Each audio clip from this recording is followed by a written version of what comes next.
I am trying to platinum and 100% every single game in the Crash Bandicoot franchise. And in my most recent platinum videos, I completed the Insane Trilogy.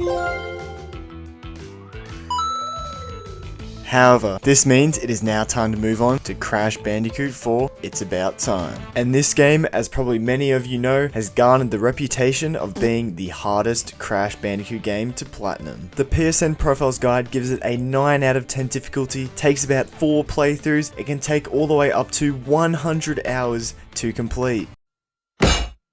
And the reason for these ratings and why this platinum is so painful is because not only do you have to collect every single gem in the game, which includes 228 clear gems and 4 colored gems, you also have to find all 21 flashback tapes, so then you can complete all 21 flashback levels by collecting every single box. You then also have to complete every single main level again, this time in inverted mode, while collecting all the inverted gems, which there are 228 of them as well. And then it comes down to the two hardest things to complete in this game, getting all 38 insanely perfect relics and all 38 platinum time trial relics. I'll leave these for later in the video to explain, so stick around for that, but just know for now that these are by far the 2 hardest trophies to earn in this game. Anyway, in total there are 52 trophies to collect, including the platinum. So without further ado, let's get into stage 1 of this journey, which is to enjoy the main story and complete all levels.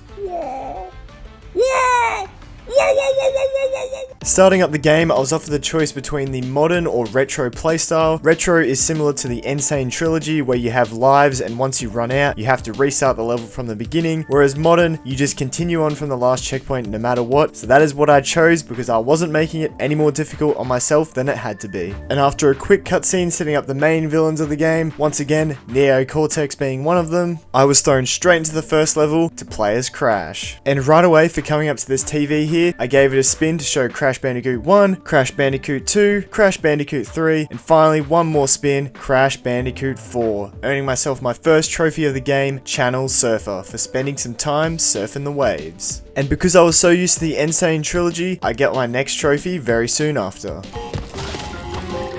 Oh, altitude sickness. Crouch or slide into a double jump.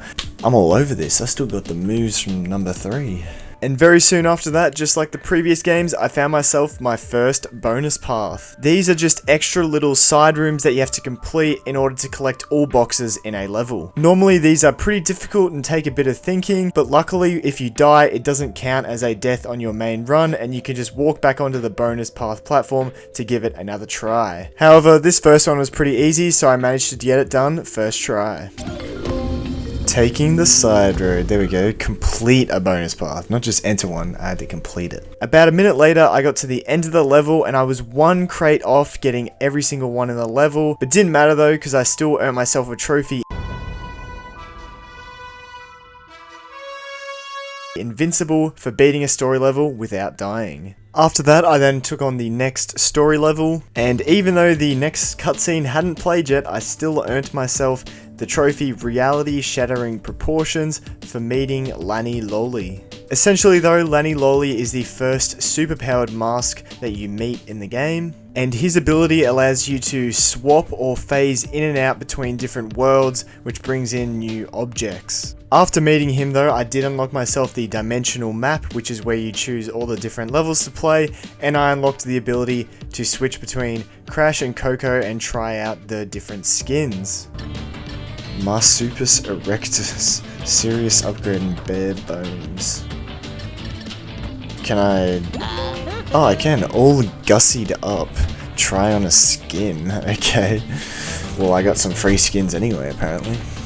After that, I then moved on to the next level where Engine makes his first appearance. And throughout this level, he speaks to you through these speakers, and I accidentally broke one of them, but I ended up getting myself a trophy, megaphoning it in, for shutting Engine up. Moving on though, because I had chosen Coco to play as this level, once I had completed it, I earned myself the trophy Ladies First for completing a level as Coco. On the very next level, the trophies continue to keep on coming as I found my first flashback tape, as you can see, which isn't too hard on this level, but normally on most levels they're found about halfway through and you can only pick them up if you haven't died yet, so it's pretty much a no death route I guess from the previous games, but it's a collectible, so you have to make sure that you don't die up until that point. This one, pretty easy because it's right there at the start. So then all I had to do was just complete the level and I was rewarded with the trophy AV Club Founder for acquiring my first flashback tape. And so once I got that flashback tape, I now had access to the first flashback tape level. And as you can see, there is Sapphire, Gold, and Platinum relics to get. Sapphire for finishing the level, Gold for getting 90% of the boxes, and Platinum for getting all the boxes. And in order to get a trophy later on, you do have to get Platinum flashback relics for all of them, which involve breaking all the crates. These levels are mainly designed to test your platforming skills though, as it pretty much just consists of boxes floating in the air, so you've got to figure out the right pattern where you are able to break every single box in the level. And I'm telling you now, these levels definitely do get harder as you go along. Luckily though, the first level was fairly simple, and once I completed it, I got myself the trophy Model Test Subject for earning my first flashback relic. For now though, I was going to leave the rest for later, so I continued to move on by completing the main story levels. And eventually I got to the first boss fight of the game against Engine. And once again, continuing the trend from previous Crash games, the boss fights are definitely easier than the main base levels, platforming ones. However, I'll give it to Crash 4. Some of these boss fights can be pretty tough, but if you do die, they often give you checkpoints for when you've taken down enough of the boss's health, so luckily you don't have to restart from the very beginning like some of the bosses in the trilogy. Anyway, soon after that I dealt the final blow, unlocking the trophy Beaten with his own drum for defeating Engine and his weapon of mass percussion. After defeating him, I unlocked the next world, Salty Wharf, and after completing a few more levels, I was introduced to a brand new playable character called Torna.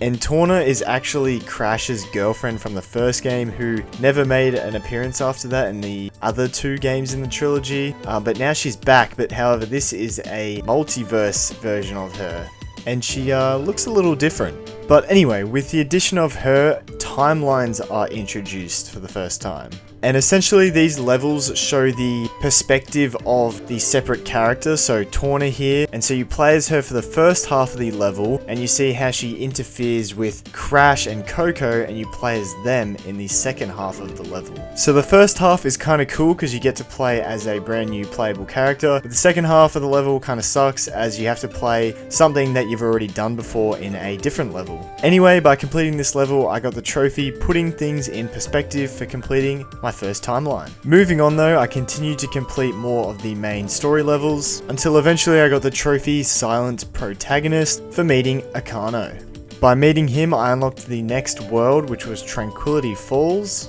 where Embryo makes his first appearance, and I was able to use Akano's mask powers for the first time, which is the Dark Matter Spin, which is a really powerful spin, essentially, and it can make you jump further as well. Similar to Engine, Embryo communicates to you through these flasks here, and by breaking one, you get the trophy Silence the Scientist for shutting Embryo up. Of course, after that, I continued to make my way through more of the levels until eventually I unlocked the boss fight against Embryo himself. Why don't people take me seriously? Because your name is Embryo, bro? Like what? Uh-oh. Oh no, not the Hulk again, bro.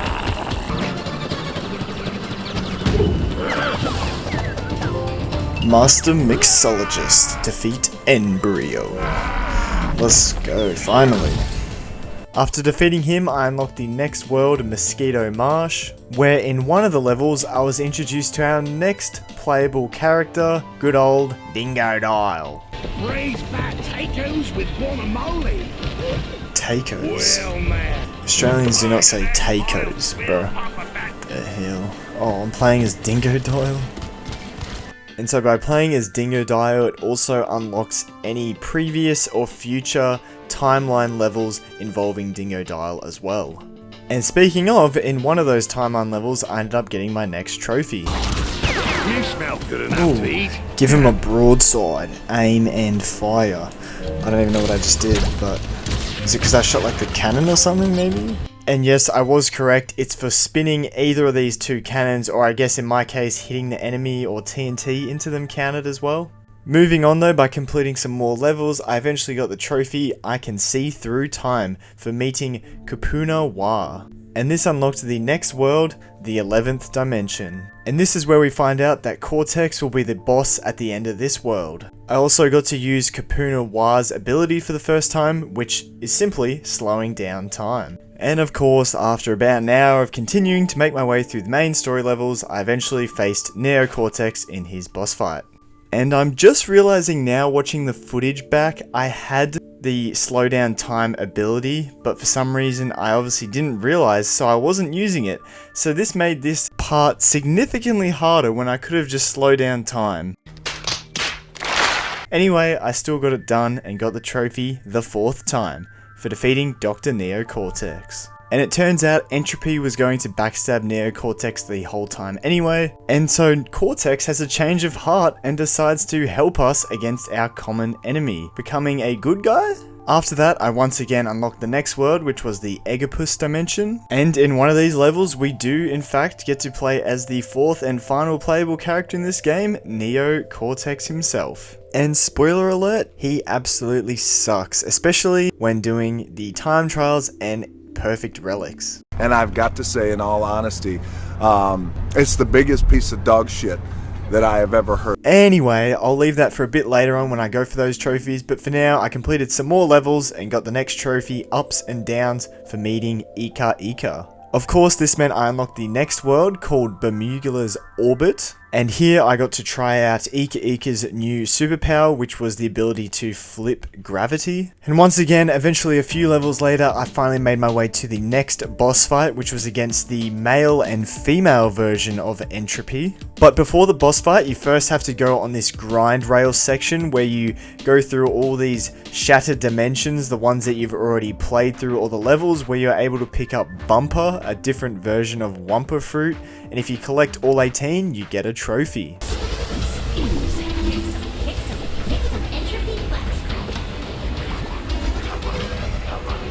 Yes, I got all of them. Whoa. It's the meme. It's the meme. Whoa, yeah. Grabbed a bushel of bumper. Grabbed a bushel of bumper. That's the meme, bro. Such a fun word to say. So yeah, it was actually pretty cool that the devs had obviously seen the meme and they decided to put it in the game, which was a nice little Easter egg for a trophy as well, which is great. But of course, I still had to take on the boss fight against the Entropies.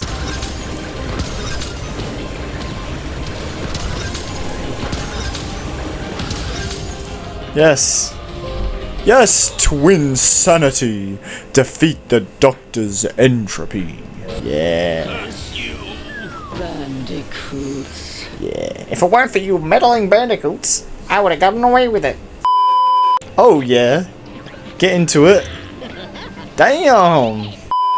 Anyway, all jokes aside, you would think that would be the end of the game as you've taken out the main bad guys. Turns out there's still more as I unlock the next world called the Snacks Dimension, which is where the gang go to celebrate. I'll skip past all the levels until you get to the final one, which is where it is revealed that Neo Cortex now betrays you as he has a plan on how to finally get rid of Crash Bandicoot. And once the end of that level is completed, you do end up earning yourself the trophy Sudden But Inevitable. Betrayed by your worst enemy. I am inevitable. So yeah, I guess it was pretty inevitable that Cortex was going to return to being a bad guy. So of course, this unlocks the final world of the game, Cortex Island. Essentially, Cortex's plan is to travel back in time to 1996 and convince his past self that it isn't worth it to experiment on Crash Bandicoot. So of course, they never become enemies in the future. Of course, we can't allow this, so we have to stop Neo. So I completed every level in this world eventually, up until I unlocked the final timeline level, level of the game, where you play the first half of the level as Cortex and the second half as Crash. And so once I had completed this level, I'd officially completed all 9 timeline levels in the game, unlocking the trophy The Whole Picture for completing every timeline level. And so after that, I could now finally take on the final boss and level of the game. And not gonna lie, the final boss fight is actually pretty tough, as Neo Cortex uses all the 4 different mask powers against you, with the Akuna mask, the final one, being very chaotic, as you have to take out a bunch of Neo Cortex's henchmen to deal damage. Yes! Just gonna lock in. What has been will be again. Defeat Dr. Neo Cortex again.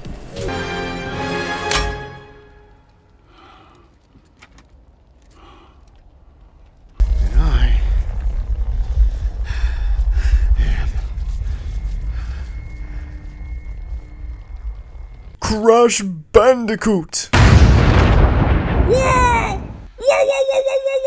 And with that, I had officially completed the main story mode, unlocking myself the triple spin, which will be pretty much mandatory for when I go for the time trial relics. And the game was also kind enough to remind me of everything I still had to do to get the 100% completion. But before I can move on to getting that 100%, I first have to go to stage 2, which is to earn all the miscellaneous trophies. And so first one up, I headed to the Bandicoot battle from the main menu, and I selected Checkpoint Race. This mode lets you select any level in the game and turns it into a pass and play scenario where you can take on someone in local multiplayer and see who can get the checkpoints done the quickest. I unfortunately did not have anyone I could play this with, so instead I just passed the controller to myself to see if I could beat my own time again. Also, it is worth noting that if you die, you just automatically skip that checkpoint, so if you want to get it done quicker, you can do it that way, but I just went through the motions and eventually got the trophy Fleet of Feet, which is for playing a game of Checkpoint Race. And the next trophy was the exact same thing, but this time playing the other game mode called Crate Combo, and once I had done this, I did earn myself a trophy, Settle the Score. The next trophy was also very similar, but this time I had to go back into the main story mode and turn on Pass and Play, which is essentially the same thing as the previous two, but you're just doing it during the story, so technically you could play the whole story with a friend if you wanted to. And so once again, I completed the first level and got myself the trophy, No, It's My Turn, for completing a level with Pass and Play enabled. The next trophy I went for was to use the triple spin and also take out an enemy with the triple spin. That didn't count? What? I can't do it.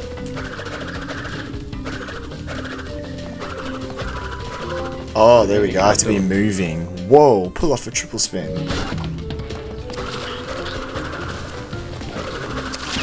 There we go, show off. Defeat an enemy with triple spins. For the next trophy, I just had to spin this tree here. Oh, there we go. Tree droppings. Find the source of the bumper berries. Oh, it actually does make you like stunned. What the heck? Next up, another really easy trophy. I just had to head to this level and hit this bin. Wherever you're hiding. Here, kitty kitty. It didn't come out. Scare the cat hiding from a party. Where is it though? It's just making a noise. Next up, I then had to go to one of Dingo Dial's levels and break these purple bat signs. Yeah, like what I did. And then once I got to the 5th and final one and destroyed that, I got the trophy Bad Signs for doing some target practice. For the next one, I had to come to this specific level and spin against these cans here to make some music. Heroes never die. There we go. Junkyard Jams. Make music in an unlikely place. Similar thing with this next trophy. I had to head to this level and hit these gongs here to make some music. Wikipedia in business. Help. Embryo. There it is, the final gong. Come here. Damn, hammer it home. Make some noise. Moving on from that, I decided to go on to collecting the colored gems, which I pretty much treated as miscellaneous trophies, as they're very similar. You just got to do these random and specific things in different levels in order to earn them. I'll explain the clear gems a little later on. And so the first colored gem I went for was the blue one, which in order to obtain was on this same map as before, but I couldn't break any boxes at all in order to get the blue gem. This may sound easy at first, but this means that you can't break any checkpoint boxes, so you pretty much have to do most of the level without dying, and there's certain boxes that they place right where you're most likely to jump, and especially with the Akuna mask, it's very easy to break them with the powerful spin. One thing that did save this a little bit was the bonus path. When you step on it, it acts as a checkpoint, so all you have to do is not break any boxes in the bonus path, just die, and then it will spawn you back at the bonus path no matter what, even when you die throughout the level, meaning I didn't have to restart from the start every single time now, about halfway through instead. Yes, blue gem! Yes! Sapphire Acquirer. Sapphire Acquirer. What? Find the hidden blue gem. Next up, I went for the green gem, which was a little bit easier. What did I do? The trash can. Aha, there's the remote control.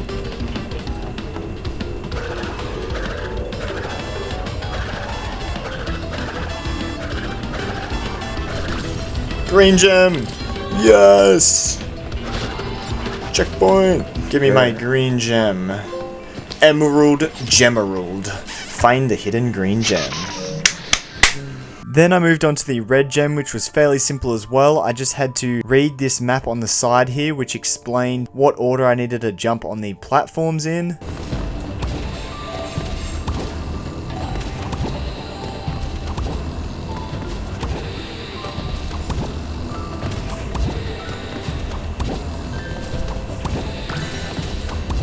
There we go, there's the red gem. May as well go for the boxes now. And so as you can see, I was able to get the red gem, but as I mentioned, I was going to go for all the boxes now. That's because I was actually going for my first insanely perfect relic. This is the second level of the game, and it is by far the easiest. You can find all the boxes without using a guide and the hidden gem as well, and it's fairly easy to not die on this level either. Clear gem. Let's go. I got all the boxes. Ruby red. Find the hidden red gem. Yes, sir. So-called perfectionist. Earn an insanely perfect relic. Damn, that level is easy. Insanely perfect relic earned. Think you can crush another level? Woohoo. Before we move on to that though, I still had one more colored gem to earn. And this was for the yellow one, which instead of taking the jet board, you just had to jump over to the side here and use these boxes to get over to this platform and jump up high to reach the gem. There we go, yellow gem found. Topaz Pizzazz. Find the hidden yellow gem. Fight. Did we just earn a trophy at the same time?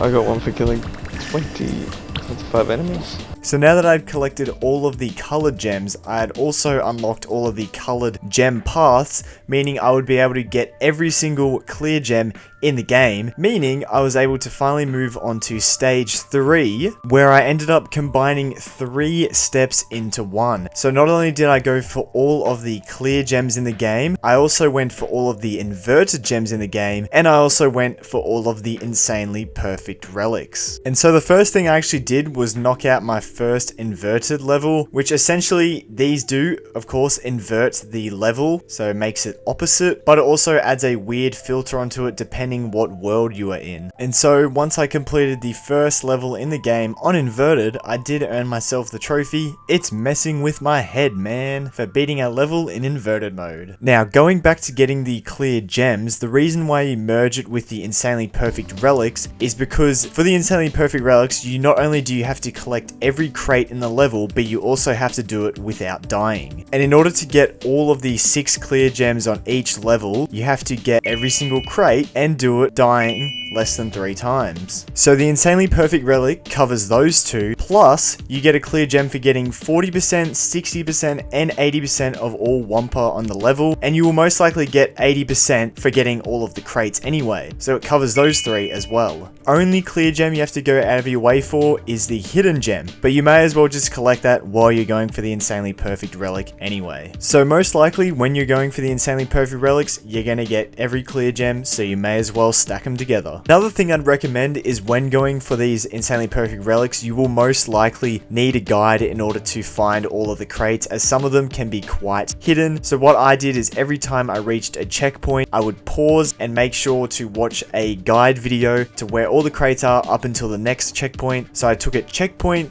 by checkpoint at a time, so I could easily remember where all the crates were and take my time, making sure not to miss any. Of course, at some points you will die, so you will have to restart from the beginning, but you should be able to remember where all the crates are, as you'll probably be repeating it quite often at beginning section of the level. Now, for the reason why I stacked it with the inverted gems as well, is because the inverted gems act the same way, and all of the crates in the level are found in the exact same spot, despite it being mirrored. The only difference is the hidden gem is in a different location, but you can easily just find this using a guide. So pretty much each time I cleared a level, I would do the inverted version of it straight afterwards, so I remembered where all of the crates were, and I wouldn't have to come back later on in a separate playthrough and have to re-watch a guide again. The majority of the time, the inverted levels ended up being easier, as I had just completed it normally, so I knew what I had to do, and also I already got the Insanely Perfect Relic on the original run, and so on the inverted one, I didn't have to do it without dying. I had 3 deaths before I would have to restart from the beginning.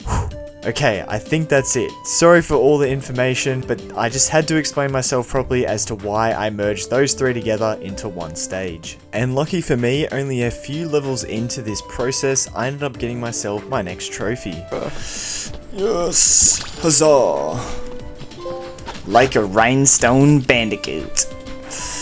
Earn half of the clear gems. Hell yeah. And straight after that level, I got up to the engine boss fight, and this time I did it on inverted mode. Yes, beat him any which way. Beat any boss in inverted mode. Surprisingly, the first few levels weren't too bad, and I was gaining my confidence pretty quick. So I thought maybe I could not only get the Insanely Perfect Relic on each level, all the inverted gems on each level, but then straight after I would go for the Platinum Time Trial Relic as well, so I could stack it even more into one run. Well, this was not a good idea. I just did it in like 110. Faster than a tortoise. Earn any Time Trial Relic. I got gold. You need 53.97 to get platinum? 53. I got 110. I need to shave off 17 seconds. What? And of course, me being stubborn, I didn't want to leave this level until I had gotten the Platinum Time Trial Relic. So for the next 40 minutes, I've spent trying to get this first level done. I'll restart. Like what? Oh my god, I was doing so well.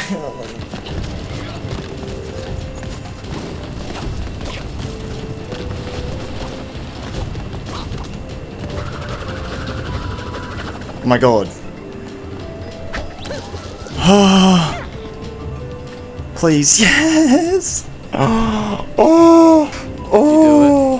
51.81. Bro, the ghost is definitely not the Twisted Bob time, because they did it in 39.27. What? What do you mean? How do you do it in 40 seconds? I only just beat the ghost. I only just beat the ghost. So in the end, I did get it, and I found out very quickly that in order to get the Platinum Time Trial Relics, pretty much everything has to go right. It has to be a perfect run. And so I decided to go to the next level and try it again. And I thought this level would be easy, considering I found it the easiest one for the Insanely Perfect Relic. Oh my god, bro, what? I literally beat the ghost, and I still got gold. What? Oh, what the... Bro, like, what? How? How did I not grab onto the rope? Nah, this. Yeah, so as you can see on the second level, I had pretty much had enough, so I canned the idea of stacking the time trial relics as well, because in the end, it's pretty much counterintuitive. The insanely perfect relics, you have to go slow and methodical in order to find all of the boxes and make sure you don't die, whereas the time trial relic, you're going as fast as you can, trying to save as much time without dying. My main theory behind doing it was so that I remembered the maps, but I figured out pretty quickly that when I was doing the time trial relics, I would die so often that I would get used to the maps again, so it didn't really matter. So I returned my full focus to getting all gems and insanely perfect relics. And up until now, it had been pretty easy, but unfortunately for me, as it went on, each level was only going to get harder. Now, I could sit here for a day telling you about all the difficulties of every single map, but I don't want to waste your guys' time, so I'll show you how long each map took me by just typing up all the times here on the screen now, and I'll just go over a few of the ones that took the longest. As you can see, I also decided to take it the extra step and do some math for you guys and show exactly how long it took me to do this process. So it was about 30 hours, which means each level was 48 minutes long, and that includes playing it on the normal, getting insanely perfect relic, and also getting all the gems on inverted for each level. Also, now as I'm editing it, I realize some of the level names are really sus. Anyway, one of the longer levels was this one, Crash Landed, and one of the reasons why it took me the longest, and was definitely one of the more painful ones, is the fact that you have to ride on this alien dinosaur thing. And the thing is, if you miss any boxes, that means you have to restart the level again, obviously, because you can't die and go back to the most recent checkpoint, meaning it was quite easy to miss boxes as you can only go straight ahead. Second reason why this level sucked is because it had the blue gem path in it, meaning there were more crates to destroy and more hazards to avoid as well. And the third reason why this level sucked is because there were 234 crates to destroy, which is definitely one of the higher numbers in any of the levels in this game. And of course, they put another one of these alien riding sections at the very end, so if you stuff up, you have to go all the way back to the beginning of the level. So for me, I had to play through the start of the level so often, and then I would get to this bit and I would stuff up, wasting all that time.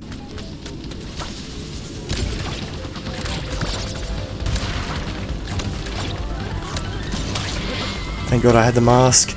Yes! Oh my God, after an hour and 40 minutes, he's only gone and done it. Yes! Woohoo! Oh my God, now I gotta do it inverted. Yay! Moving on, we're skipping towards the end of the game now, which has definitely the hardest levels, including toxic tunnels. And the main reason why this level sucks is because they have this whole added area with the colored gems that you unlock throughout the game to open this door, and you pretty much have to run through a gauntlet of some of the hardest platforming in the game. Bro, what'd I get hit by? What?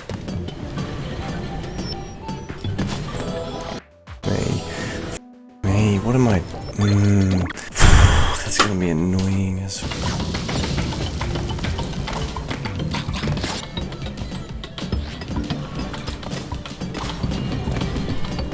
far out. I'm gonna stuff this up anyway, but oh my God. Thankfully though, I actually did not indeed stuff it up. Oh my God. Oh, yes. Yeah, oh my God. I did it. Yes. However, the inverted version of this level sucked just as bad, mainly due to this bouncing crate. I don't know how I timed the jump in the insanely perfect relic run that I did, and I'm so glad I got it on that same run when I managed to get the jump, because there's no way I would have been able to time it again. I couldn't do it in the inverted one to save my life, and throughout this colored gem gauntlet, there are no checkpoints, so you would have to start back at the door every single time, and I literally could not get past that bouncing crate. I ended up coming up with a pretty scuffed solution. So in all the guides I watched, the player sacrificed their mask on this electricity swinging pole here and just tanked the hit, but I found that if you land on the TNT crate and crouch straight away, you would be able to dodge it. So from there, I would of course drop down from the top level to not break the crate, and then I would just spin straight through the TNT crates and tank the hit using my mask, so there was no way the bouncing crate would kill me. That was the only way I could do it. I couldn't time the jump again. From there, we moved to the second second last level of the game, Cortex Castle. And basically the main reason why this level is so hard is because you have to use all of the different mask powers you've used throughout the game on very hard platforming sections. In particular, at the end of the level, there is a section where you have to use all the different masks in a row, combining them together, and this is very, very tough.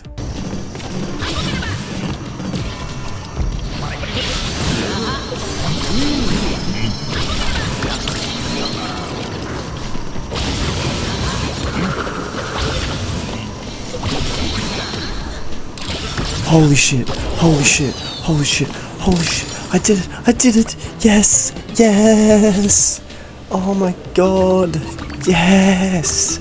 Come on.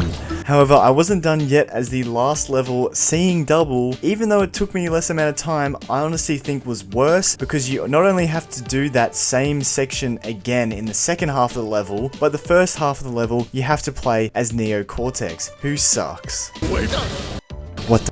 Why the f did I jump? Because I'm dumb. No way. Bro, every single time I find a way to f up that one section.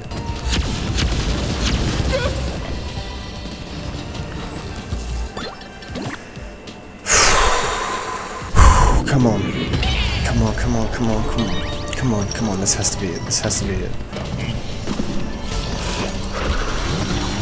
I can't believe I just did that. I was not...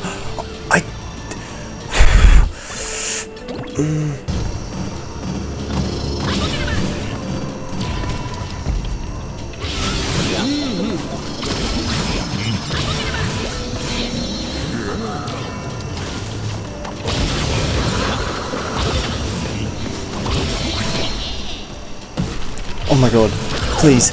Oh, yes, yes, yes, please, yes, yes. Perfectionist. Oh my god. Earn all insanely perfect relics. Oh, finally. My heart. That's like 7 days. Finally. Finally. Yes, come on.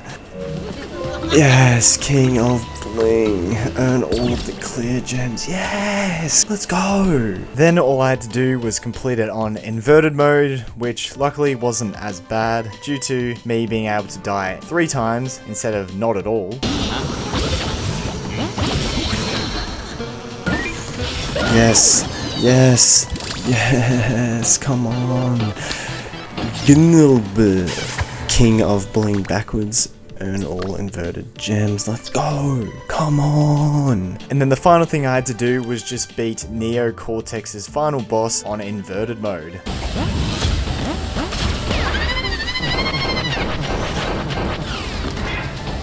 Wait, I died? Really?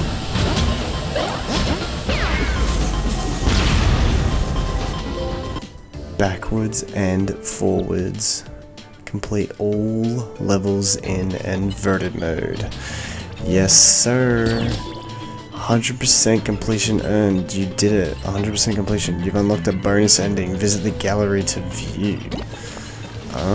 However, I decided I was going to view that ending a little bit later on, because for now I was going to move on to stage 4, which was to get all the platinum flashback relics. Honestly, I probably won't talk about these too much, but essentially all you've got to do is just break every single box in the level. You can die, but there's only 1 checkpoint in each level, so most of the time when you die you have to restart at the very beginning until eventually at least you get to that next checkpoint. I also watched video guides on YouTube on how to do each level, as some of the levels you have to break boxes in very specific orders, so I couldn't be bothered figuring that out myself, so I just watched a video instead, as this game is already hard enough. After about an hour and a half, I had 13 of the 21 levels completed. Then after a bit of a break, I came back and smashed out the next 6 levels in about 50 minutes, so I only had 2 left. However, the final 2 levels alone ended up taking another 50 minutes, so they were definitely the 2 hardest levels, of course left right to the end. But of course I did eventually get them done, and I did get myself my next trophy.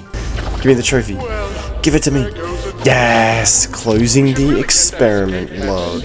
Earn all of the platinum Flashback, Relics. So once I had done that, I could now move on to stage 5, which was to get all of the platinum time trial relics in the game. And comparing it to the Insane trilogy, you would think this is hard, as the platinum relic was the highest possible tier of relic you could get in those original time trials. However, if you really think about it, in Crash 4, platinum time trial relics are kind of the same equivalent as the gold relics in the trilogy, as there is actually a relic above the platinum time trial relics called the Toys for Bob relic, which is what the developers got in their speedruns, which I don't know how they got those times. Thankfully, you don't have to get them ones. That being said though, it definitely still was harder than any of the time trials in the Insane trilogy, mainly due to the fact that in this one you have to perfect the triple spin if you want to have any chance of getting the required times, and of course you have to have that perfect run where everything goes correct. I'll put up the times now for how long it took to complete each world. So I didn't actually go level by level because completing the time trial relics ended up being a lot quicker, but that's probably just natural because you're trying to go as fast as you can, whereas with the insanely perfect relics you go a lot slower because you're watching the guides and then taking each jump as slow as you can and getting all boxes to make sure you don't die, whereas time trial you're just over and over trying to go as quick as you can until you get it. Once again, I struggled on most of the levels that I had difficulties while going for the insanely perfect relics. However, there were other levels as well, like for example Tranquility Falls took me over 2 hours simply because some levels I just got stitched up.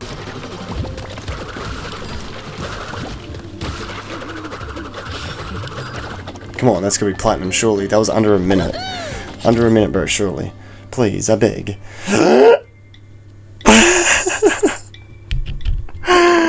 Oh, you can't make this shit up, bro. 0.36.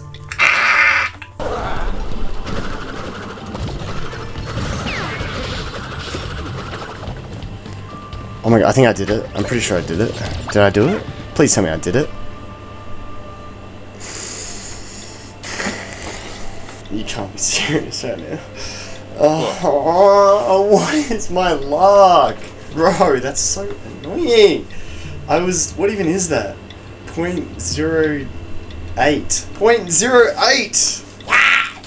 What the heck, bro? In the 11th dimension, I also encountered the same problem.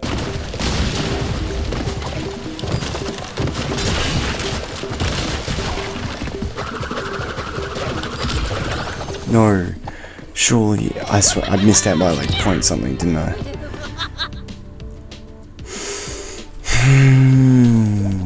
What, 0.08? Again? What? No way. Eventually though, I did make my way to the final world, Cortex Island, which of course, once again, had the hardest levels in the game.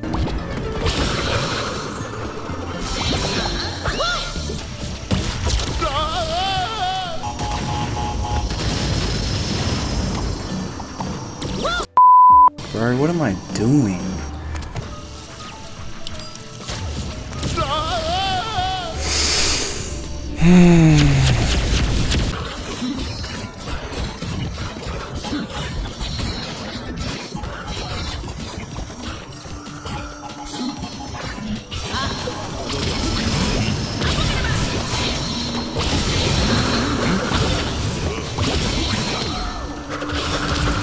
Please, please, please, please, please, please, please. Yes, yes, faster than sound. Oh my god, earn all of the platinum time trial relics. Oh my goodness, yes, get in there, come on. And with that, I had pretty much completed the game. Now all I had to do was move on to stage 6, the final one, which was to watch the 2 bonus endings. Gallery, 100% ending, Overachiever. Watch the 100% bonus ending. Engine abandoned successful expeditions to El Dorado, Shangri-La, Atlantis, and a brief fling with some dweeb named Nathan Drake. Yo, Nathan Drake reference? From her adventures to recenter. I was gonna say Shangri-La and El Dorado. That's Uncharted. Don't forget to follow GT Plays. Like button. We're nearing that 10,000 subscriber mark, which is just insane to say out loud. But thank you to all those who have supported me throughout my journey so far. And if you haven't already, please hit that like and subscribe button. Thank you all so much. Now, back to the platinum. And as for me, well, let's just say I'm doing just fine. What the hell? That's Crash's voice, bro? Huh? What? What a weird review, okay. Alright, are we ready for the platinum? Yes, overachiever. Watch the 106% bonus ending and master marsupial. Get every trophy in Crash Bandicoot 4, yes! Yes, let's go, finally. All 4 Crash games done, yes! What's this ending got for us? Uh-oh, Uka Uka. Damn, bro, is that set up Crash 5 then? Oh, brother. Oh my god, yes! Platinum! Look at that. That is sexy. But it's almost taken me a whole month. A whole month, bro, just to get the freaking platinum. God damn. And it took me around about 80 hours to get the platinum, so I actually did beat the time predicted on the guide.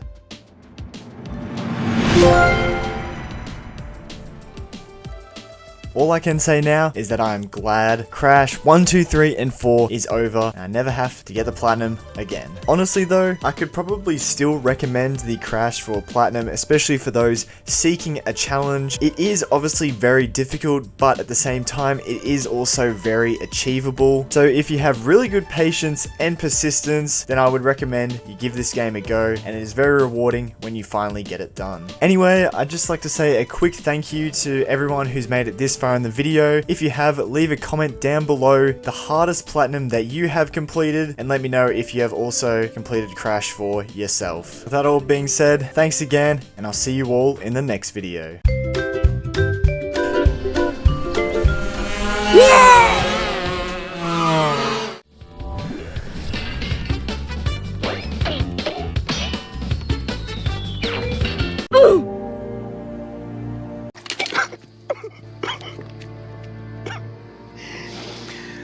Oh, no, no.